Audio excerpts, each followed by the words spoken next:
Hey, what's up? Oh, hold on. That's better. So, I realized that I don't know what I'm saying. This is going to be a vlog where instead of giving advice, I'm just going to talk about my life. Yesterday, I've been reeling out of Father's Day.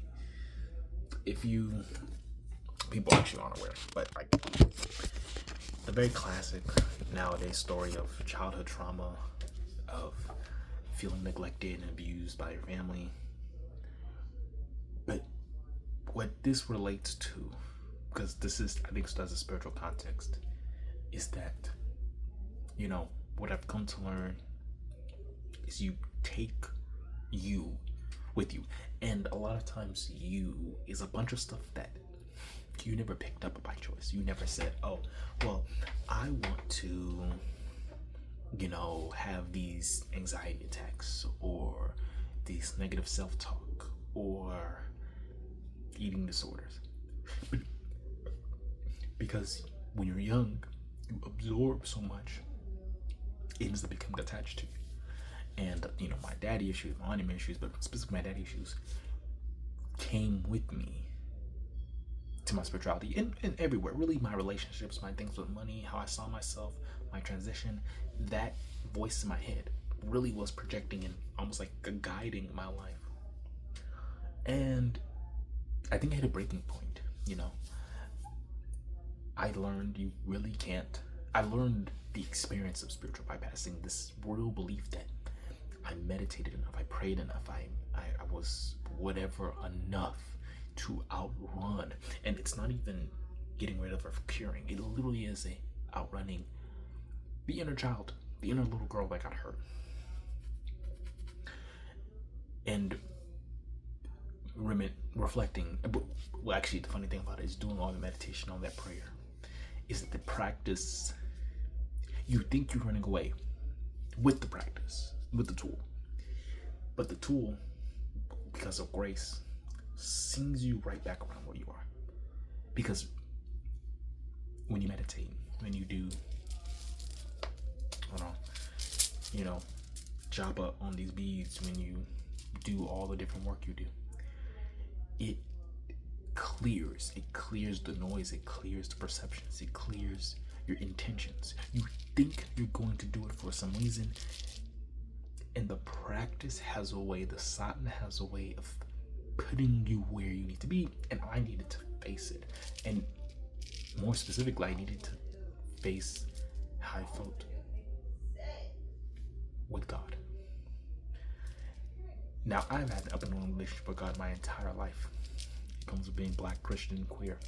But lately, as a spiritual seeker, you could say, someone who wants realization, enlightenment, whatever, someone who got hit by the awakening bug and hasn't left. It was really rough understanding God. And no matter what label, no matter what I try to call God, I still had the daddy issue in there. And yes, God isn't a man, but that archetype, which was projected from my father, was in the background of God. So even when I was doing bhakti, or when I was doing whatever practice I was doing, thinking I was being a good servant, a good friend, a good whatever to God, why I know the disconnect, at least from my end, was the fact that I was dishonest. I was putting up a front. I had not yet dealt with my anger towards God. Why? Because, my life. I'm 30 years old. I work food service. I'm not where I wanted to be with my relationship. I feel alienated from my family. I have a lot of things I'm going through. But people go through things. Traumas that get triggered from, other things. But I looked at my life and I said, this isn't, it didn't feel fair. I didn't feel like I deserved it. And for at least a few days, but really it hit on something that I've been holding my entire life. I became honest about the fact that I hated God. And that's not really, At least as a spiritual seeker. As a religious person, definitely not. But definitely, it's not looked good on as a spiritual seeker to say you hate God because, oh, if this was religion, that was like, oh, be careful now. Don't just say anything about God. God is so powerful. But for a spiritual seeker, it's like, oh, that's your ego. Oh, that's your projection. And sure, that's true. But I had to honor the fact that no, I genuinely in my heart had this anger for God. But this was the first time I actually felt it and just released it. Released it at him. And then after that, the pain came out, the crying came out, the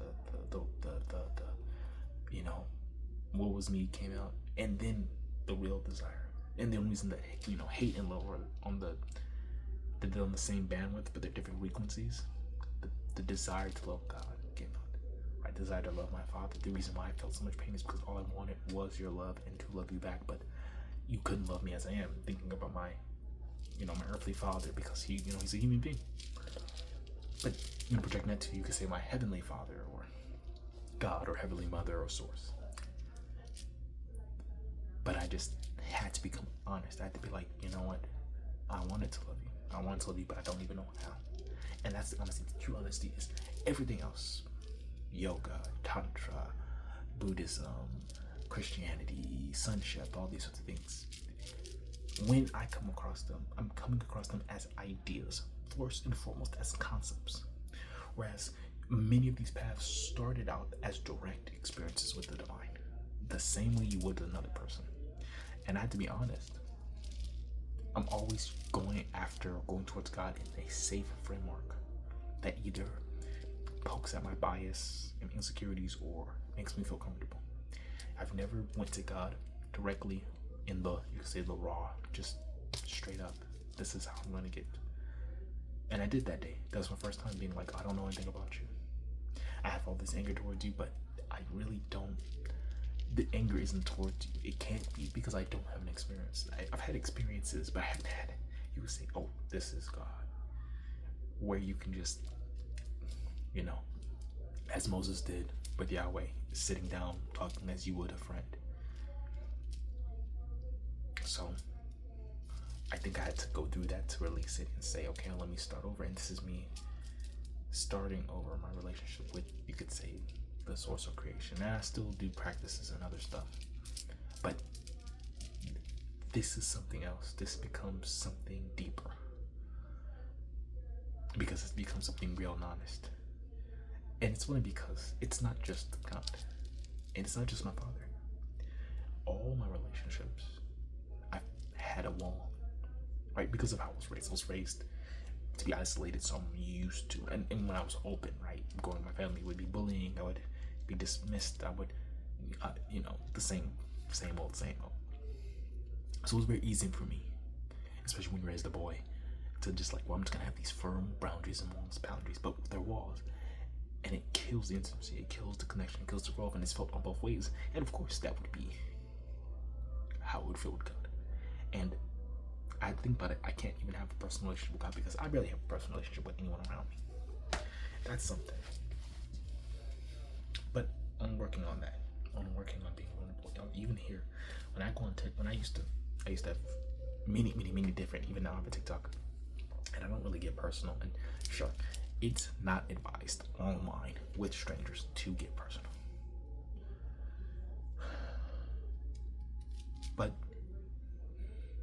I feel like I need as much practice as I can get. That's why I'm doing it this way. Instead of trying to pretend like something I'm not, I be what I feel like I am. I still feel like a human being, stuck like everyone else, working my way out. And that feels real to me. So that is my reality until something else happens, and then something else feels real.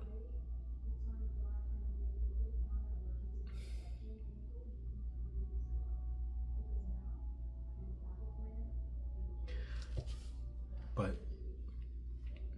I feel better. But I can still feel the pain, right? Like my heart still hurts from the past. I learned that that's not going away. That comes with me, at least for now. And I'm still kind of worried about God, big God, like the big final boss, the final source code, whatever. Which just means I'm still afraid of myself, and I'm working through that. But I'm fine with working through it at the pace that actually works. Instead of trying to speed run it, I have to work with myself at the level, which means respecting the person, respecting the energy, respecting the body, respecting the mind, knowing that there is no shortcuts. That's, I guess, using my spiritual lesson, is that there are no shortcuts. And listen, I want there to be a shortcut. Trust me, I want there to be shortcuts. I love shortcuts. I love fast tracking. We love the fast pass. But that's not how it works. You have to experience everything, every emotion, good and bad.